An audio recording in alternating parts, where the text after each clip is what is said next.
Well, a massive winter storm is sweeping across the US. Dangerously cold temperatures are forecast, along with heavy snow and freezing rain, which turns to ice on contact with a frozen surface. The extreme conditions have already cut electricity to over 500,000 households. Weather officials are warning of a prolonged storm with a crippling impact. Help arrives for a driver stranded in what's being described as a monster winter storm. US officials are urging people to stay home and not to travel as the storm sweeps over 3,000 kilometres.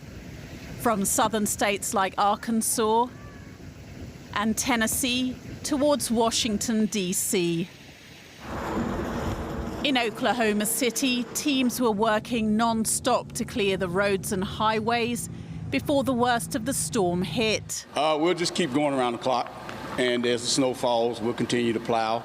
Once all the snow has stopped, and then we can get the roads somewhat cleared up to where we can start adding salt, we'll start salting and plowing.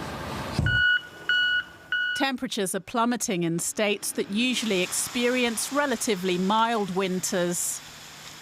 This storm is going to produce heavy snow. It's going to produce dangerous freezing rain and ice and life-threatening wind chills that will be sustained for days. Power outages, road closures, and other impacts have already started to impact the Midwest, the South, and the East Coast. The most important thing that people can do across this country is to please stay off the roads. Airlines have cancelled thousands of flights and delayed many more. At Atlanta Airport in the southern state of Georgia, flight cancellations mean the baggage belts are running empty. The runways are clear for now, but airport crews are readying the snow plows. Stranded passengers are bracing themselves for more disruptions. But I'm prepared for it. I'm prepared to stay another night or do what I have to do to make sure I get to my destination.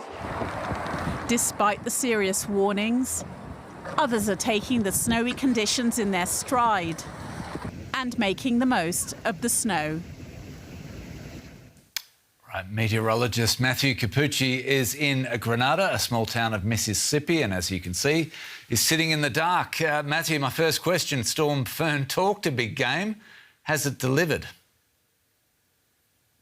You know, it definitely has. About 18 to 24 hours ago, we were getting heavy freezing rain, simultaneously thunder and lightning. Imagine that. 2 degrees below 0 Celsius, about 27, 28 degrees Fahrenheit, and yet pouring rain, heavy ice accretion, thunder, lightning. And the weirdest part was stepping outside. I could also hear every about 30 to 45 seconds these weird crackles that turned out to be trees, either peeling apart, limbs falling off, crackling to the ground.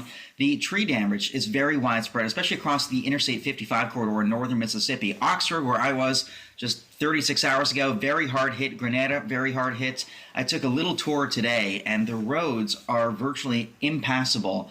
And most businesses are without heat, power. As you can see right now, my hotel, very much in the dark. Hope you're getting a reduced rate. We talked yesterday about all of the different components to what was a pretty intimidating forecast. The snow, the freezing rain and the ice. You touched on it in terms of the roads, which was really going to bring some places to a standstill. Have we reached that part of the storm where things are starting to grind to a halt? We have. I think we're also reaching the point where people are starting to get a little bit antsy, as if they're bored, they want to come out, yet they want to take to the roads. And that's the worst thing they could possibly be doing, because the roads are in such a bad state right now that going out, putting yourself in that position, really risks running off the road into a ditch or getting stranded. And my concern now is that we're with the final act of the storm, the final act being a flash freeze. A few places were near freezing today, or even above freezing. That promoted a little bit of melting, but now the cold front in the backside of the system, temperatures are dropping very fast, near record cold pouring in behind the system, and unfortunately this will be a prolonged event. It'll be exceptionally cold for upwards of a week in some locales. The snow, the ice won't melt anytime soon, and for people who lost power, temperatures are going to plummet, and that leads to serious risk for vulnerable populations. Matthew, the part that was always eye-popping was going to be the length of the storm.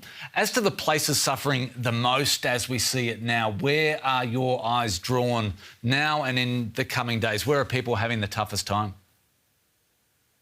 Well, we recently just eclipsed 1 million power outages across the U.S. Deep South, and it goes roughly from East Texas near Tyler into northern and northwest Louisiana, an area we wouldn't typically think of for high-end winter conditions, portions of southeast Arkansas, western Mississippi, and even southwest Tennessee. It's that zone where you got the heaviest freezing rain with between a ½ inch and an inch of ice accretion, so roughly 1 to 3 centimeters of ice accretion.